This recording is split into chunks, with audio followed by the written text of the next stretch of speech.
ಪ್ರಕೃತಿಯ ಮೇಲೆ ಮನುಷ್ಯನ ದೌರ್ಜನ್ಯ.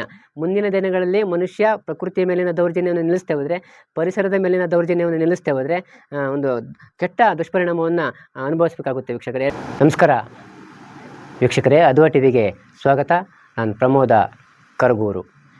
ವೀಕ್ಷಕರೇ, ಕಳೆದ 2023 ಹಾಗೂ ಈ 2024ರ ಅವಧಿಯ ನಮ್ಮ ಭಾರತದ ಒಂದು ಹವಾಮಾನ ಪರಿಸ್ಥಿತಿಯನ್ನು ನೋಡಿದರೆ ತುಂಬ ಕಳವಳಕಾರಿಯಾಗಿದೆ ವೀಕ್ಷಕರೇ. ಏಕೆಂದರೆ ಕಳೆದ ಬಾರಿ ಕೂಡ ನಮ್ಮ ದೇಶದಲ್ಲಿ ಮಳೆಯ ಪ್ರಮಾಣ ಸಾಕಷ್ಟು ಕಡಿಮೆ ಆಯಿತು. ಅಂದರೆ ನಮ್ಮ ಭಾರತದ ಕಡೆಗೆ ಬರ್ತಕ್ಕಂಥ ಮಾನ್ಸೂನ್ ಮಾರುತಗಳು ದುರ್ಬಲ ಆದವು. ಹಾಗೆ ಈಶಾನ್ಯ ಮಾರುತಗಳು ಕೂಡ ಸಂಪೂರ್ಣವಾಗಿ ದುರ್ಬಲ ಆದವು. ಇದಕ್ಕೆಲ್ಲ ಏನು ಕಾರಣ, ಯಾಕೆ ಈ ರೀತಿ ಆಗ್ತಾಯಿದೆ? ಇದು ಈಗ 2024ರಲ್ಲೂ ಕೂಡ ಮುಂದುವರೆದಿರ್ತಕ್ಕಂಥದ್ದು. ನೀವು ಕರ್ನಾಟಕದ ಬೆಂಗಳೂರು ಸೇರಿದಂತೆ ನಮ್ಮ ಕರ್ನಾಟಕ ಆಗಿರ್ಬೋದು, ಪಕ್ಕದ ಆಂಧ್ರ ಪ್ರದೇಶ ಆಗಿರ್ಬೋದು, ತಮಿಳ್ನಾಡು ಆಗಿರ್ಬೋದು, ಮಹಾರಾಷ್ಟ್ರ ಆಗಿರ್ಬೋದು, ದೇಶದ ಸಾಕಷ್ಟು ಎಲ್ಲ ರಾಜ್ಯಗಳಲ್ಲೂ ಕೂಡ ಒಂದು ಬಿಸಿಯ ವಾತಾವರಣ ಮುಂದುವರೆದಿರ್ತಕ್ಕಂಥದ್ದು. ಯಾಕೆ ಹೀಗಾಗ್ತಾಯಿದೆ? ಏನಿದು ಮಾನ್ಸೂನ್ ಮಾರುತದ ಮೇಲೆ ಪರಿಣಾಮ ಬೀರತಕ್ಕಂಥ ಇದೊಂದು ವಿದ್ಯಮಾನ? ಮಾನ್ಸೂನ್ ಮಾರುತಗಳು ವೀಕ್ಷಕರೇ ನಮ್ಮ ದೇಶದ ಕೋಟ್ಯಂತರ ಜನರ ಒಂದು ಹಣೆ ಬರಹವನ್ನು ಬರೀತಕ್ಕಂಥ, ಅದರಲ್ಲಿ ವಿಶೇಷವಾಗಿ ನಮ್ಮ ದೇಶದ ಕೃಷಿ ವ್ಯವಸ್ಥೆ ಮೇಲೆ ಒಂದು ಅವಲಂಬಿತ ಆಗಿರ್ತಕ್ಕಂಥ ಒಂದು ಮಾರುತ ಯಾವುದಾದ್ರೂ ಇದ್ದರೆ ಅದು ನೈಋತ್ಯ ಮಾನ್ಸೂನ್ ಮಾರುತಗಳು ವೀಕ್ಷಕರೇ. ಈ ನೈಋತ್ಯ ಮಾನ್ಸೂನ್ ಮಾರುತಗಳಿಗೆ 60 ಮಿಲಿಯನ್ ವರ್ಷಗಳ ಇತಿಹಾಸ ಇದೆ ವೀಕ್ಷಕರೇ. ಅಂದರೆ ಸರಿಸುಮಾರು 60 ಮಿಲಿಯನ್ ವರ್ಷಗಳಿಂದ ಈ ಮಾನ್ಸೂನ್ ಮಾರುತಗಳು ನಮ್ಮ ಭಾರತದ ಕಡೆಗೆ ಮತ್ತು ಏಷ್ಯಾದ ಕಡೆಗೆ ಬರ್ತಾ ಇದೆ ಅನ್ನೋ ಒಂದು ಮಾಹಿತಿಯನ್ನು ಈಗಾಗಲೇ ವಿಜ್ಞಾನ ಹೇಳಿರ್ತಕ್ಕಂಥದ್ದು. ಈ ಮಾನ್ಸೂನ್ ಮಾರುತಗಳು ಸಾಮಾನ್ಯವಾಗಿ ಜೂನ್ನಿಂದ ಸೆಪ್ಟೆಂಬರ್ ತನಕ, ಅಂದರೆ ಜೂನ್, ಜುಲೈ, ಆಗಸ್ಟ್, ಸೆಪ್ಟೆಂಬರ್ ತನಕ ಮಾನ್ಸೂನ್ ಮಾರುತಗಳು ಏಷ್ಯಾದ ಕಡೆಗೆ ಚಲಿಸಿದರೆ ಪುನಃ ಅದೇ ಮಾನ್ಸೂನ್ ಮಾರುತಗಳು ವಾಪಸ್ ಆಗ್ತಕ್ಕಂಥದ್ದು ಹಿಂದೂ ಮಹಾಸಾಗರದ ಕಡೆಗೆ. ಯಾವಾಗ ಅಂದರೆ ಅಕ್ಟೋಬರ್ ಕಳೆದ ನಂತರ, ಅಂದರೆ ನವೆಂಬರ್ ತಿಂಗಳ ಮೊದಲ ವಾರದಿಂದ ಡಿಸೆಂಬರ್ ಅಂತ್ಯದವರೆಗೂ ಈ ಮಾನ್ಸೂನ್ ಮಾರುತಗಳು ಈಶಾನ್ಯ ಅಂದರೆ ಯುರೇಷಿಯಾದ ಕಡೆಯಿಂದ ವಾಪಸ್ ಆಗ್ತಕ್ಕಂಥದ್ದು. ಅಂದರೆ ಈ ಮಾನ್ಸೂನ್ ಮಾರುತಗಳು ಯುರೇಷಿಯಾದವರೆಗೂ ಕೂಡ ಹೋಗ್ತಕ್ಕಂಥದ್ದು. ಅಂದರೆ ಭಾರತ ಆಗಿರ್ಬೋದು, ಬಾಂಗ್ಲಾದೇಶ ಆಗಿರ್ಬೋದು, ಪಕ್ಕದ ನಮ್ಮ ಶ್ರೀಲಂಕಾ ಆಗಿರ್ಬೋದು, ಪಾಕಿಸ್ತಾನ ಆಗಿರ್ಬೋದು, ಜಪಾನ್ ಆಗಿರ್ಬೋದು, ಆಸ್ಟ್ರೇಲಿಯಾ ಆಗಿರ್ಬೋದು, ಹೀಗೆ ಮಾನ್ಸೂನ್ ಮಾರುತಗಳು ಏಷ್ಯಾದ ಕೊನೆಯ ಭಾಗ, ಅಂದರೆ ಏಷ್ಯಾದ ಗಡಿಭಾಗಕ್ಕೆ ಹೊಂದ್ಕೊಂಡಂತೆ ಇರ್ತಕ್ಕಂಥ ಯುರೇಷಿಯಾದ ಒಂದು ಗಡಿಭಾಗದವರೆಗೂ ಕೂಡ ಹೋಗ್ತಕ್ಕಂಥದ್ದು. ಪುನಃ ಆ ಮಾರುತಗಳು ವಾಪಸ್ ಆಗ್ತಕ್ಕಂಥದ್ದು ನವೆಂಬರ್ ತಿಂಗಳಿನಲ್ಲಿ. ಆ ಮಾರುತಗಳನ್ನ ನಾವು ಈಶಾನ್ಯ ಮಾನ್ಸೂನ್ ಮಾರುತಗಳು ಅಂತ, ಈಸ್ಟ್ ವೆಸ್ಟ್ ಮಾನ್ಸೂನ್ ಮಾರುತಗಳು ಅಂತ ಕರಿತೀವಿ. ಈಸ್ಟ್ ಮಾನ್ಸೂನ್ ಮಾರುತಗಳು ಅಂತ ಏನಿದೆ, ಈ ಸೌತ್ ವೆಸ್ಟ್ ಮಾನ್ಸೂನ್ ಮಾರುತಗಳು ನಮ್ಮ ಭಾರತದ ಪಶ್ಚಿಮ ಘಟ್ಟ ಪ್ರದೇಶದ ಮೇಲೆ ಹೆಚ್ಚು ಒಂದು ಪರಿಣಾಮವನ್ನು ಬೀರ್ತಕ್ಕಂಥದ್ದು. ಕೇರಳ ಆಗಿರ್ಬೋದು, ಕರ್ನಾಟಕ ಆಗಿರ್ಬೋದು, ಗೋವಾದ ಅಂದರೆ ಕೊಂಕಣ ತೀರ ಪ್ರದೇಶ ಆಗಿರ್ಬೋದು, ಮಹಾರಾಷ್ಟ್ರ ಆಗಿರ್ಬೋದು, ಗುಜರಾತ್ ಆಗಿರ್ಬೋದು, ಇಲ್ಲಿ ಹೆಚ್ಚು ಮಳೆಯನ್ನು ಸುರಿಸ್ತಕ್ಕಂಥ ಈ ಮಾನ್ಸೂನ್ ಮಾರುತಗಳು 80% ಮಳೆಯನ್ನು ಇಲ್ಲಿ ಸುರಿಸ್ತಕ್ಕಂಥದ್ದು. ಆದರೆ ಏನು ನವೆಂಬರ್ ತಿಂಗಳ ಮೊದಲ ವಾರದಿಂದ ಆರಂಭ ಆಗ್ತಕ್ಕಂಥ ಈಶಾನ್ಯ ಮುಂಗಾರು ಮಾರುತಗಳೇನಿದೆ, ಆ ಈಶಾನ್ಯ ಮುಂಗಾರು ಮಾರುತಗಳು ಅತ್ಯಂತ ಕಡಿಮೆ ಪ್ರಮಾಣದ ಮಳೆಯನ್ನು, ಅಂದರೆ ಮಾನ್ಸೂನ್ ಮಾರುತಗಳು 80% ಮಳೆ ಅಂತಂದರೆ, ಅಂದರೆ ಸೌತ್ ವೆಸ್ಟ್ ಮಾನ್ಸೂನ್ ಮಾರುತಗಳು 80% ಮಳೆ ಏನಂತಂದರೆ, ಈ ಈಸ್ಟ್ ವೆಸ್ಟ್ ಮಾನ್ಸೂನ್ ಮಾರುತಗಳು, ಈಶಾನ್ಯ ಮುಂಗಾರು ಮಾರುತಗಳು ಅಂತ ಏನು ಕರಿತೀವಿ, ಈ ಮಾರುತಗಳು ನಮಗೆ ಕೇವಲ 20% ಮಳೆಯನ್ನು ಮಾತ್ರ ತರ್ತಕ್ಕಂಥದ್ದು. ಆಂಧ್ರ ಪ್ರದೇಶ ಆಗಿರ್ಬೋದು, ಕೋರಮಂಡಲ ತೀರ ಅಂದರೆ ತಮಿಳುನಾಡು ಆಗಿರ್ಬೋದು, ಈ ಪ್ರದೇಶ ಮತ್ತು ಒರಿಸ್ಸಾದ ಒಂದಿಷ್ಟು ಭಾಗದಲ್ಲಿ ಮಳೆ ಆಗ್ತಕ್ಕಂಥದ್ದು. ಅಂದರೆ ಬಂಗಾಳ ಕೊಲ್ಲಿಯಲ್ಲಿ ಚಂಡಮಾರುತ ಆಗಿರ್ಬೋದು, ಚಂಡಮಾರುತ ಸೃಷ್ಟಿಯಾಗುವ ಮೂಲಕ ಅಲ್ಲೊಂದಷ್ಟು ಮಳೆ ಆಗ್ತಕ್ಕಂಥ ಸಾಧ್ಯತೆ ಇರುತ್ತೆ ವೀಕ್ಷಕರೇ. ಹಾಗೆ ಈ ಮಾನ್ಸೂನ್ ಮಾರುತಗಳ ಒಂದು ಈ ಗುಣಲಕ್ಷಣಗಳು ಇತ್ತೀಚಿನ ದಿನಗಳಲ್ಲಿ ಬದಲಾವಣೆ ಆಗಿರ್ತಕ್ಕಂಥದ್ದಕ್ಕೆ ಕಾರಣ ಸಾಕಷ್ಟಿದೆ. ಜಾಗತಿಕ ಮಟ್ಟದಲ್ಲಿ ಆಗಿರ್ತಕ್ಕಂಥ ತಾಪಮಾನದ ಏರಿಕೆ ಕೂಡ ಇದಕ್ಕೆ ಕಾರಣ ಇರ್ಬೋದು. ಹಾಗೆ ಇದಕ್ಕೆ ಇನ್ನೊಂದು ಮುಖ್ಯವಾದಂಥ ಒಂದು ಕಾರಣ ಏನಪ್ಪ ಅಂದರೆ, ಭೂಮಿಯ ಒಂದು ವಾತಾವರಣದಲ್ಲಿ ಭೂಮಿಯ ಒಂದು ಜಾಗತಿಕ ಮಟ್ಟದಲ್ಲಿ ಹೇಳೋದಾದರೆ 2 ರೀತಿ ವಿದ್ಯಮಾನಗಳು ಸಂಭವಿಸ್ತಕ್ಕಂಥದ್ದು ವೀಕ್ಷಕರೇ. ಆ ವಿದ್ಯಮಾನಗಳು ಯಾವುದಪ್ಪ ಅಂದರೆ ಎಲ್ ನೈನೋ ಮತ್ತು ಲಾ ನೈನೋ.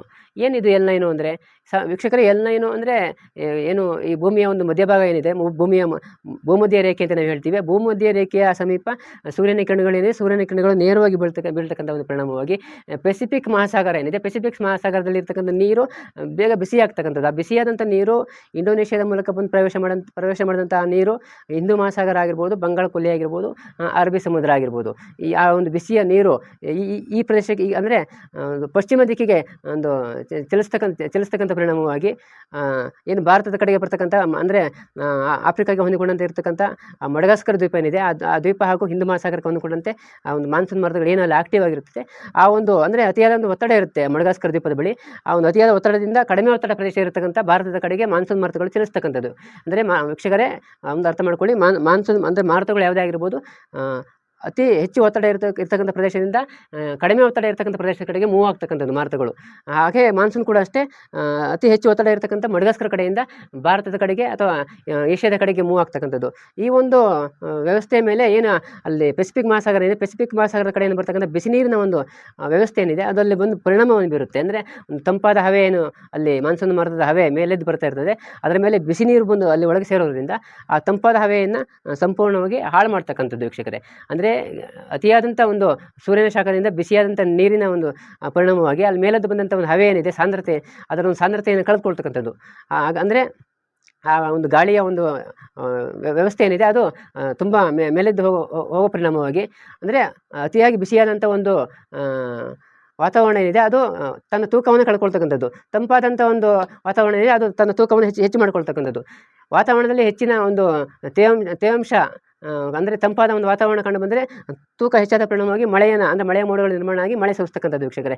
ಆದರೆ ಬಿಸಿಯ ಒಂದು ವಾತಾವರಣ ನಿರ್ಮಾಣ ಆಗ್ತಕ್ಕಂಥ ಹಿನ್ನೆಲೆಯಲ್ಲಿ ಬಂಗಾಳ ಕೊಲ್ಲಿಯಲ್ಲಾಗಿರ್ಬೋದು, ಹಿಂದೂ ಮಹಾಸಾಗರದಲ್ಲಾಗಿರ್ಬೋದು, ಆ ಒಂದು ಬಿಸಿಯ ವಾತಾವರಣದಿಂದ ಮಾನ್ಸೂನ್ ಮಾರುತಗಳು ತನ್ನ ಒಂದು ಸಾಮರ್ಥ್ಯವನ್ನು ಕಳ್ಕೊಳ್ತವೆ. ಹಾಗೆ ಈ ಒಂದು 2024ರ ಒಂದು ಏಪ್ರಿಲ್ ಏನಿದೆ, ಸಾಮಾನ್ಯವಾಗಿ ಏಪ್ರಿಲ್ ತಿಂಗಳ ಮೊದಲ ವಾರದಲ್ಲಿ ಮುಂಗಾರು ಮಾರುತಗಳು ಆರಂಭ ಆಗ್ತಕ್ಕಂಥ ಕಾಲ. ಇಂಥ ಸಮಯದಲ್ಲೂ ಕೂಡ ಏಪ್ರಿಲ್ ತಿಂಗಳ 2ನೇ ವಾರ ಬರ್ತಾ ಇದೆ. 2ನೇ ವಾರ ಪ್ರವೇಶ ಆದರೂ ಕೂಡ ಇನ್ನೂ ನಮಗೆ ಮಾನ್ಸೂನ್ ಮಾರುತಗಳು ಸರಿಯಾದಂಥ ಒಂದು ಮಳೆಯ ಒಂದು ಲಕ್ಷಣವನ್ನು ತೋರಿಸ್ತಾ ಇಲ್ಲ. ಇದಕ್ಕೆ ಕಾರಣ ನಾನು ಹೇಳಿದಾಗೆ ಈ ಎಲ್ನೈನೋ, ಇದರಿಂದ ಈ ಒಂದು ಎಲ್ನೈನೋ ಪರಿಣಾಮದಿಂದ ಇಷ್ಟೆಲ್ಲ ಒಂದು ವ್ಯತಿರಿಕ್ತವಾದಂಥ ಒಂದು ಪರಿಣಾಮ ಉಂಟಾಗ್ತಿದೆ ವೀಕ್ಷಕರು. ಎಲ್ನೈನೋ ಇಡೀ ಜಾಗತಿಕ ಮಟ್ಟದಲ್ಲಿ ಒಂದು ಪರಿಣಾಮವನ್ನು ಬೀರ್ತಕ್ಕಂಥದ್ದು. ಎಲ್ನೈನೋ ತನ್ನ ಒಂದು ಅವಧಿಯನ್ನು 2 ವರ್ಷಕ್ಕೊಮ್ಮೆ, ಇಲ್ಲ 4 ವರ್ಷಕ್ಕೊಮ್ಮೆ, 8 ವರ್ಷಕ್ಕೊಮ್ಮೆ, 12 ವರ್ಷಕ್ಕೊಮ್ಮೆ ಹೀಗೆ ಸಾಕಷ್ಟು ಬಾರಿ ಎಲ್ನೈನೋ ಭೂಮಿಯ ಒಂದು ವಾತಾವರಣದ ಮೇಲೆ ಜಾಗತಿಕ ಮಟ್ಟದಲ್ಲಿ ಸಾಕಷ್ಟು ಒಂದು ಪ್ರಭಾವವನ್ನು ಬೀರ್ತಕ್ಕಂಥದ್ದು ವೀಕ್ಷಕರೇ. ಹಾಗೆ ಲಾನೈನೋ ಅಂದರೆ ಭೂಮಿಯ ಸಮಭಾಜಕ ವೃತ್ತದ ಬಳಿ ತಂಪಾದಂಥ ಒಂದು ವಾತಾವರಣ ನಿರ್ಮಾಣ ಆಗ್ತಕ್ಕಂಥದ್ದು, ನೀರು ತಣ್ಣಗಾಗ್ತಕ್ಕಂಥದ್ದು. ಇದರ ಪರಿಣಾಮವಾಗಿಯೂ ಕೂಡ ಭೂಮಿಯ ಮೇಲೆ ಸಾಕಷ್ಟು ಜಾಗತಿಕ ಮಟ್ಟದಲ್ಲಿ ಪರಿಣಾಮ ಆಗ್ತಕ್ಕಂಥದ್ದು. ನೀವು 2018ರ ಒಂದು ಪರಿಸ್ಥಿತಿಯನ್ನು ನೋಡಿದರೆ ನಮ್ಮ ಕರ್ನಾಟಕದ ಮಡಿಕೇರಿ ಸೇರಿದಂತೆ ದೇಶದ ನಾನಾ ಭಾಗದಲ್ಲಿ, ಕರ್ನಾಟಕ ಸೇರಿದಂತೆ ದೇಶದ ನಾನಾ ಭಾಗದಲ್ಲಿ ವಿಪರೀತವಾದಂಥ ಒಂದು ಮಳೆ ಆಯಿತು. ಅದಕ್ಕೆ ಆ ಒಂದು ವ್ಯವಸ್ಥೆಗೆ ಏನು ಕಾರಣಪ್ಪ ಅಂದರೆ ಅದಕ್ಕೆ ಲಾನೈನೋ ಅಂತಕ್ಕಂಥ ಒಂದು ವಿದ್ಯಮಾನ ಕಾರಣ. ಅಂದರೆ ಭೂಮಿಯ ಒಂದು ವಾತಾವರಣದ ಮೇಲೆ ಈ ಎಲ್ನೈನೋ ಮತ್ತು ಲಾನೈನೋ ಹೆಚ್ಚು ಪರಿಣಾಮವನ್ನು ಬೀರ್ತಕ್ಕಂಥದ್ದು.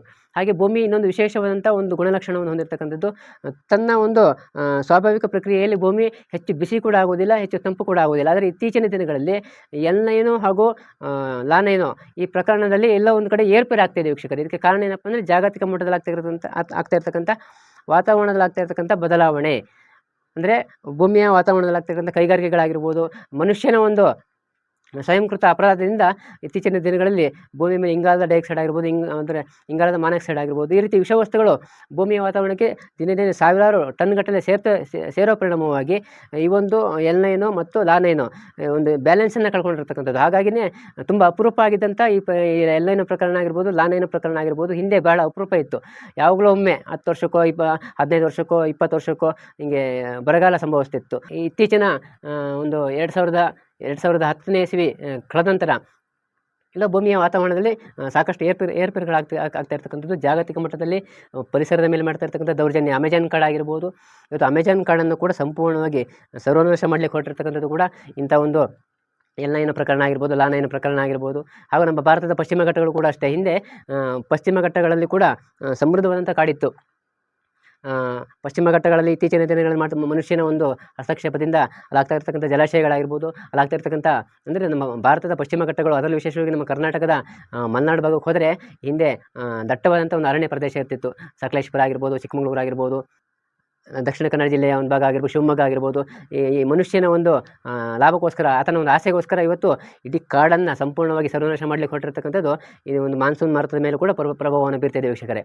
ಹಾಗಾಗಿನೇ ಇತ್ತೀಚಿನ ದಿನಗಳಲ್ಲಿ ಕಳೆದ 60-70ರ ದಶಕದ ಒಂದು ಮಾನ್ಸೂನ್ ಮಾರುತವನ್ನು ನಾವು ಗಮನಿಸಿದರೆ ಈ 2000 ಇಸವಿ ನಂತರ ಪ್ರತಿ ವರ್ಷಕ್ಕೊಮ್ಮೆ ಲೆಕ್ಕಾಚಾರವನ್ನು ಮಾಡಿದರೆ ಮಳೆಯ ಪ್ರಮಾಣ ದಿನೇ ದಿನೇ ಇಳಿಮುಖ ಆಗ್ತಿದೆ. ಇದಕ್ಕೆಲ್ಲ ಮೂಲ ಕಾರಣ ಏನಪ್ಪ ಅಂದರೆ ಪ್ರಕೃತಿಯ ಮೇಲೆ ಮನುಷ್ಯನ ದೌರ್ಜನ್ಯ.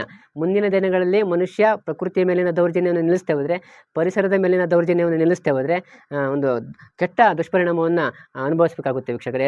ಹಾಗೆ ಮತ್ತೊಂದು ಉದಾಹರಣೆಯನ್ನು ಕೂಡ ಹೇಳ್ತೀನಿ. ನಮ್ಮ ಬೆಂಗಳೂರು ನಗರ, ನಮ್ಮ ಕರ್ನಾಟಕದ ರಾಜಧಾನಿ ಬೆಂಗಳೂರು ಏನಿದೆ, ಬೆಂಗಳೂರು ನಗರವನ್ನು ಉದ್ಯಾನ ನಗರಿ ಅಂತ ಕರಿತಿದ್ರು. ಅಂದರೆ ಬೆಂಗಳೂರು ನಗರ 1970ರ ಒಂದು ಸರಿಸುಮಾರಿನಲ್ಲಿ 78% ಅರಣ್ಯ ಪ್ರದೇಶವನ್ನು ಹೊಂದಿತ್ತು ಬೆಂಗಳೂರು ನಗರದಲ್ಲಿ. ಎಲ್ಲಿ ನೋಡಿದ್ರು ಗಿಡ ಮರಗಳು ಕಾಣಿಸ್ತಾ ಇದ್ವು, ಎಲ್ಲಿ ನೋಡಿದ್ರು ಕೆರೆ ಕಟ್ಟೆಗಳು ಕಾಣಿಸ್ತಾ ಇದ್ವು. ಆದರೆ ಇತ್ತೀಚಿನ ದಿನಗಳಲ್ಲಿ ರಾಜಕಾರಣಿಗಳು ಅವರ ಲಾಭಕ್ಕೋಸ್ಕರ, ಅವರ ಒಂದು ಮಾಪೆಗೋಸ್ಕರ ಇಲ್ಲಿರ್ತಕ್ಕಂಥ ಕೆರೆ ಕಟ್ಟೆಗಳನ್ನ ಒಂದು ಮುಚ್ಚಿ ಹಾಕಿದರು. ಹಾಗೆ ಮರಗಿಡಗಳು ಕೂಡ ಸಂಪೂರ್ಣವಾಗಿ ಸರ್ವನಾಶ ಆದವು. ಹಾಗಾಗಿ ಬೆಂಗಳೂರು ನಗರ ಇವತ್ತು ನಗರೀಕರಣ ಹೆಚ್ಚಾದ ಒಂದು ಪರಿಣಾಮವಾಗಿ ಬೆಂಗಳೂರು ನಗರದಲ್ಲೂ ಕೂಡ ದಿನೇ ದಿನೇ ವಾತಾವರಣದಲ್ಲಿ ಬಿಸಿಯ ವಾತಾವರಣ ನಿರ್ಮಾಣ ಆಗ್ತಿದೆ. ಬೆಂಗಳೂರು ನಗರದಲ್ಲೂ ಕೂಡ ಮಳೆಯ ಪ್ರಮಾಣ ಇಳಿಮುಖ ಆಗ್ತಾಯಿದೆ. ಅಂತರ್ಜಲ ಏನಿದೆ, ಅಂತರ್ಜಲ ಕೂಡ ದಿನೇ ದಿನೇ 1000 ಅಡಿ ಪಾತಾಳಕ್ಕೆ ಹೋಗ್ತಾ ಇದೆ ವೀಕ್ಷಕರೇ. ಹಾಗಾಗಿನೇ ಇತ್ತೀಚಿನ ದಿನಗಳಲ್ಲಿ ಭಾರತದ ಮೇಲೆ ಬೀಸ್ತಕ್ಕಂಥ ಮಾನ್ಸೂನ್ ಮಾರುತದ ಮೇಲೆ ಈ ಎಲ್ ನೈನೋ ಆಗಿರ್ಬೋದು ಅಥವಾ ಲಾ ನೈನೋ ಇಂಥ ವಿದ್ಯಮಾನಗಳು ಕೂಡ ಜಾಗತಿಕ ಮಟ್ಟದಲ್ಲಿ ಕೂಡ ಎಷ್ಟು ಪರಿಣಾಮವನ್ನು ಬೀರುತ್ತೋ ಹಾಗೆ ನಮ್ಮ ಭಾರತದ ಮಾನ್ಸೂನ್ ಮಾರುತದ ಮೇಲೂ ಕೂಡ ಹೆಚ್ಚು ಪರಿಣಾಮವನ್ನು ಬೀರ್ತಾ ಇದೆ ವೀಕ್ಷಕರೇ. ಹಾಗಾಗಿಯೇ ನಮಗೆ ಕಳೆದ 2023ರಿಂದ ಈ 2024ರಲ್ಲೂ ಕೂಡ ಏನಿವತ್ತು ಒಂದು ಹವಾಮಾನದಲ್ಲಿ ಇರ್ತಕ್ಕಂಥ ವ್ಯತಿರಿಕ್ತ ಪರಿಣಾಮ ಏನಿದೆ ಈಗಲೂ ಕೂಡ ಹಾಗೆ ಕಂಟಿನ್ಯೂ ಆಗಿರ್ತಕ್ಕಂಥದ್ದು ಅತ್ಯಂತ ಕಳವಳಕಾರಿ ವಿಚಾರ. ಹಾಗೆ ವಿಜ್ಞಾನಿಗಳು ಹೇಳೋ ಪ್ರಕಾರ 2024ರ ಜೂನ್ ವೇಳೆಗೆ ಈ ಒಂದು ಎಲ್ ನೈನೋ ಇದೆ, ಎಲ್ ನೈನೋ ತಟಸ್ಥ ನೀತಿಗಿದೆ, ಅಂದರೆ ತಟಸ್ಥವಾಗುತ್ತೆ ಅಂತಕ್ಕಂಥ ಹೇಳಿಕೆಯನ್ನು ಕೊಡ್ತಾ ಇದ್ದಾರೆ. ಆದರೆ ಅದಕ್ಕೆ ಸಂಬಂಧಪಟ್ಟಂತೆ ಏನು ಹೇಳೋದಾದರೆ ಅಂತ ಯಾವುದೇ ಲಕ್ಷಣಗಳು ಕಂಡು ಬರ್ತಾ ಇಲ್ಲ. ನೋಡೋಣ, ಮುಂದೆ ಕಾದು ನೋಡೋಣ ಏನಾಗ್ಬೋದು. ಎಲ್ ನೈನೋ ಒಂದು ವೇಳೆ ತಟಸ್ಥ ಆಗಿ ಲಾ ನೈನೋ ತನ್ನ ಒಂದು ಲಾ ನೈನೋ ಪ್ರಕ್ರಿಯೆ ಶುರುವಾದರೆ ಮತ್ತೇನಾದರೂ ಭಾರತದ ಮಾನ್ಸೂನ್ನಲ್ಲಿ ಒಂದು ಬದಲಾವಣೆಗಳಾಗ್ಬೋದಾ, ಮತ್ತು ಸಹಜ ಒಂದು ಪ್ರಕ್ರಿಯೆಗೆ ಮಾನ್ಸೂನ್ ಮಾರುತಗಳು ಬರ್ಬೋದಾ ಅಂತಕ್ಕಂಥ ಒಂದು ನೋಡೋಣ. ಅದೆಲ್ಲವನ್ನು ಕೂಡ ಕಾದು ನೋಡಬೇಕು. ಅಂದರೆ ಎಲ್ಲದಕ್ಕೂ ಕೂಡ ಕಾಲವೇ ಉತ್ತರಿಸಬೇಕು. ಹಾಗೆ ಪ್ರಕೃತಿ ಮುಂದಿನ ದಿನಗಳಲ್ಲಿ ಯಾವ ರೀತಿ ವರ್ತಿಸುತ್ತೆ, ಎಲ್ ನೈನೋ ಹಾಗೂ ಲಾ ನೈನೋದಿಂದ ಮತ್ತೆ ಮುಂದೆ ಆಗ್ತಕ್ಕಂಥ ಒಂದು ಪರಿಣಾಮಗಳು, ಅಂದರೆ ಎಲ್ ನೈನೋದಲ್ಲಿ ಬದಲಾವಣೆ ಆಗುತ್ತೋ ಅಥವಾ ಎಲ್ ನೈನೋನೇ ಕಂಟಿನ್ಯೂ ಆಗುತ್ತೆ ಅಂದರೆ ಎಲ್ಲವನ್ನು ಕೂಡ ಕಾದು ನೋಡಬೇಕು ವೀಕ್ಷಕರೇ. ಜೂನ್ ತಿಂಗಳು ಅಥವಾ ಜುಲೈ ತಿಂಗಳಲ್ಲಿ ಇದಕ್ಕೆ ಸಂಬಂಧಪಟ್ಟಂತೆ ಎಲ್ಲ ಸ್ಪಷ್ಟವಾದಂಥ ಮಾಹಿತಿ ಸಿಗುತ್ತೆ ವೀಕ್ಷಕರೇ. ನಾನು ಈ ಒಂದು ಪರಿಸರದಲ್ಲಿ ಆಗಿರ್ತಕ್ಕಂಥ ಒಂದು ವಿದ್ಯಮಾನಕ್ಕೆ ಸಂಬಂಧಪಟ್ಟಂತೆ ಲಾ ನೈನೋ ಪ್ರಕರಣದಿಂದ ಭಾರತದ ಮೇಲೆ ಆಗಿರ್ತಕ್ಕಂಥ ಒಂದು ಹವಾಮಾನದ ಮೇಲೆ ಆಗಿರ್ತಕ್ಕಂಥ ಒಂದು ಬದಲಾವಣೆ, ಇದರಿಂದ ಆಗಿರ್ತಕ್ಕಂಥ ಮಳೆಯ ಪ್ರಮಾಣದ ಇಳಿಮುಖ, ಇದಕ್ಕೆ ಸಂಬಂಧಪಟ್ಟಂತೆ ಒಂದು ಸಣ್ಣ ಒಂದು ವಿವರಣೆಯನ್ನು ನಿಮಗೆ ಇವತ್ತು ನಾನು ನೀಡಿದ್ದೀನಿ ವೀಕ್ಷಕರೇ. ಇದು ಅದೋ ಟಿವಿಗೆ ಸೇರಿದಂಥ ಕಾರ್ಯಕ್ರಮ ವೀಕ್ಷಕರೇ. ನಾನು ಪ್ರಮೋದ ಕರಗೂರು. ನಮಸ್ಕಾರ ವೀಕ್ಷಕರೇ.